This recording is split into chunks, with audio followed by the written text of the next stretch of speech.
အားလုံးရှိကြများအားလုံးပဲမင်္ဂလာပါကျွန်တော်က The Football Hub ကဆင်မပါဆိုတော့ညကဒါ EPL ပွဲစဉ် session မှာ Arsenal နဲ့ဒီ Brighton တို့ကစားသွားတဲ့ပွဲစဉ်ပေါ့ဒီပွဲစဉ်မှာ Arsenal အသင်းကပွဲပြီးမှဆိုရင်2ဂိုး1ဂိုးဆိုတဲ့ရလဒ်နဲ့နိုင်တယ်ဒီနေရာမှာကျွန်တော်တို့တွေပေါ့လေဒီယာဒီမှာ Arsenal အသင်းဒါ Champion ဖြစ်နိုင်တယ်ဆိုတော့ဒါခံမှန်းချက်တွေပို့ပြီးတော့မြင့်တက်လာတယ်။ဘာကြောင့်လဲဆိုတော့ဗျာဟိုအသင်းတစ်သင်းကဒါအသင်းတစ်သင်းပေါ့လေအသင်းတစ်သင်းကစားသမားတအုပ်တစ်ယောက်ဒါ UFC မှာဆိုရင်လည်း UFC မှာဖြစ်ဖြစ်ဘယ်လိုပြောမလဲဒီ One Championship မှာဖြစ်ဖြစ်ကစားသမားတွေရဲ့ဒါကန်ပေါ့လေဒီကန်ထလာတဲ့အချိန်ဆိုရင်တားလို့စီးလို့မရတဲ့အနေအထားတစ်ခုဆိုတာကျွန်တော်တို့အချင်းချင်းခါတွေ့ခဲ့ရဘူးလေ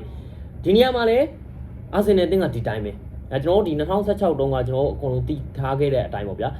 ဒီဘယ်လိုပြောမလဲဒီ Leicester City Champion ဖြစ်သွားခဲ့တဲ့အနေအထားမှာလည်းသူတို့ရဲ့ကန်ကလုံးဝကြီးကိုကောင်းနေတယ်ဗျာတိလားပွဲတိုင်းကို 1-0 ပွဲတိုင်း 1-0 တောက်လျှောက် 1-0 နဲ့ပဲတောက်လျှောက်နိုင်သွားတာ Leicester ကအဲ့တုန်းက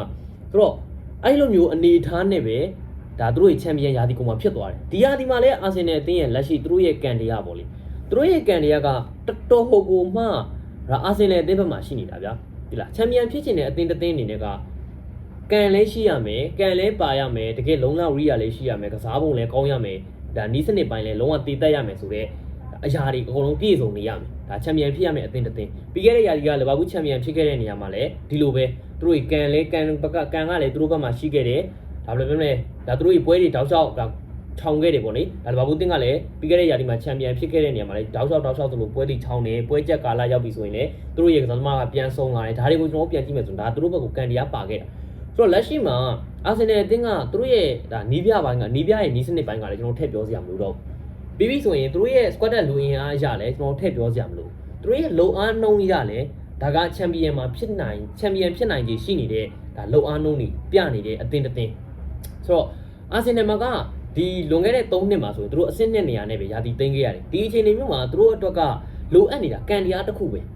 ဒီလားသူတို့ကန်ဆိုးစွာနဲ့ပဲပြီးခဲ့တဲ့200ရာသီကပြီးခဲ့တဲ့300ရာသီစတိုင်းအဆင့်3နေရာမှာရပ်တည်နိုင်ခဲ့တယ်အဲ့ဒီအထဲမှာအဆိုးဆုံးကဘယ်လိုပြောမလဲမန်ချက်စတာစီးတီးပြီးခဲ့တဲ့100ရာသီကျော်ကချန်ပီယံဖြစ်သွားခဲ့တဲ့ဒါမန်ချက်စတာစီးတီးနဲ့စပါအသင်းတို့နောက်ဆုံးထိပ်တိုက်တွေ့ဆုံမှုမှာဒေါ်ဒီယန်ဟော့စပါအသင်းတိုက်စစ်တာမှာဖြစ်တဲ့ဆွန်ဟောင်မင်ရဲ့ဒါဘယ်လိုမျိုးလဲနောက်ဆုံးအဆုံးသက်ဂိုးဗျာအဲ့ဒီနောက်ဆုံးအဆုံးသက်ဂိုးတော့ဂိုးထဲဝင်သွားခဲ့မယ်ဆိုရင်အာဆင်နယ်အသင်းကအော်တိုချန်ပီယံဖြစ်ပြီသို့တော့အာဆင်နယ်အသင်းကန်ဆိုးစွာနဲ့ပဲဒါဆွန်ဟောင်မင်ရဲ့သွင်းဂိုးကိုအော်တီကာကဒါတော့ defend လုပ်နိုင်ခဲ့ဆိုတော့တကယ်စေးနိုင်ခဲ့တယ်ဗျာအဲ့လုံးက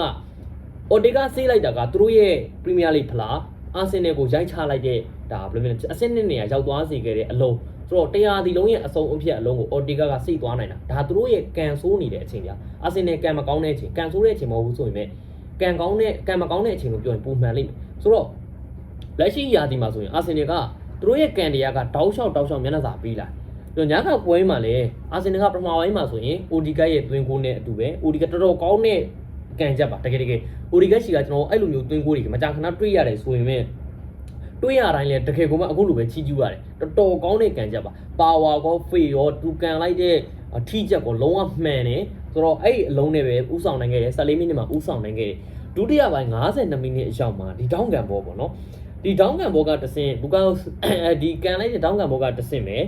ဲအာဆင်နယ်အသင်းကနောက်ထပ်ဥဆောင်ကိုရတယ်။တွင်းမဲ့ထူးခြားတာကအဲ့ဒီဒေါင်းကန်ပေါ်မှာသွင်းသွားတာကပြန်ပြ Brighton အသင်းရဲ့ဒါကစားဟိုတိုက်စစ်ကစားသမားဖြစ်တဲ့ Redder ပေါ့လေ။သူနဲ့ထိပြီးတော့အုံဂိုးဖြစ်ဝင်သွားတယ်။ဒီအုံဂိုးကဒီယာဒီမှာအာဆင်နယ်အသင်းပထမအဆုံးစပြီးတော့ရတဲ့အုံဂိုးမဟုတ်။ပြီးခဲ့တဲ့ပွဲစဉ်မှာလည်းအာဆင်နယ်အသင်းကအုံဂိုးတကူရခဲ့ပြီးသွားပြီ။ဆိုတော့ Crystal Palace နဲ့အသင်းမှာလည်းဒါဘယ်လိုပြောလဲဒီသူတို့ Left North ရဲ့ဒ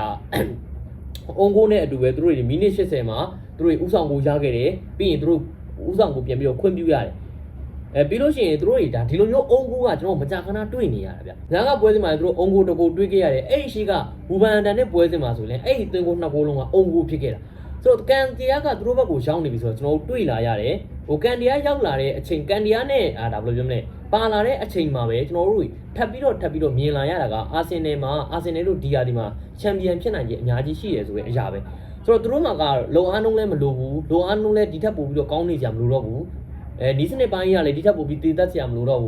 းပြီးရင်သူတို့ရဲ့ squad တက်လူရင်းအားရလည်းဒီထက်ပိုပြီးပြည့်စုံနေစရာမလိုတော့ဘူးသူတို့မှာပြည့်စုံစရာလိုတာတစ်ခုပဲအဲ့ဒါကန်တရားပဲဒီဟာဒီမှာအာဆင်နယ်အသင်းအတွက်ကန်တရားကတော့တကယ်မျက်နှာသာပေးနေပြီလို့ထင်တယ်အဲ့ဒီအတွက်အာဆင်နယ်အသင်းဒီဟာဒီမှာချန်ပီယံဖြစ်နိုင်တယ်လို့တော့ကျွန်တော်ကတော့မြင်လာတယ်တဖြည်းဖြည်းနဲ့မန်ချက်စတာစီးတီးအသင်းကနောက်ကတောက်လျှောက် pressure ပေးလာတယ်ဆိုပေမဲ့လည်း အာဆင်နယ်အသင်းမှာကလက်ရှိကန်တရားအခြေအနေအရသူတို့ဘက်ကိုမျက်နှာစာပေးနေတဲ့အခြေအနေမျိုးမှာအာတေတာအနေနဲ့ဒီကန်တရားမျက်နှာစာပေးနေတဲ့အချိန်မှာဘယ်လိုမျိုးနိုင်ပွဲတွေကိုဒါသူတို့ဖန်တီးယူသွားမလဲဆိုတော့ကျွန်တော်တို့ဆက်ပြီးတော့စောင့်ကြည့်ရမယ်ဆိုတော့အာဆင်နယ်ပရိသတ်တွေကဘယ်လိုမြင်ကြလဲကန်တရားနဲ့ပတ်သက်ပြီးတော့အာဆင်နယ်အသင်းဘက်ကိုရောက်လာပြီးထင်လားဟိုဒီညမှာဗျာတချို့တခုတော့ရှိတာပေါ့ဒါကွင်းဟိုပွဲတွင်းအခြေအနေမျိုးမှာကွင်းလေတိုင်းကကိုပနတီပေးတင်တာတွေမပေးတာတွေတော့ရှိကောင်းရှိမှာပေါ့ဗျာပနတီရတင်တာတွေမရတာတွေတော့ရှိကောင်းရှိမှာပေါ့ဒါပေမဲ့ကန်တရားမျက်နှာသာပေးတယ်ဆိုတာက overall performance ရမျက်နှာသာပေးတယ်လို့ပဲပြောတာဗျာပွဲတွင်းအခြေအနေမျိုးမှာ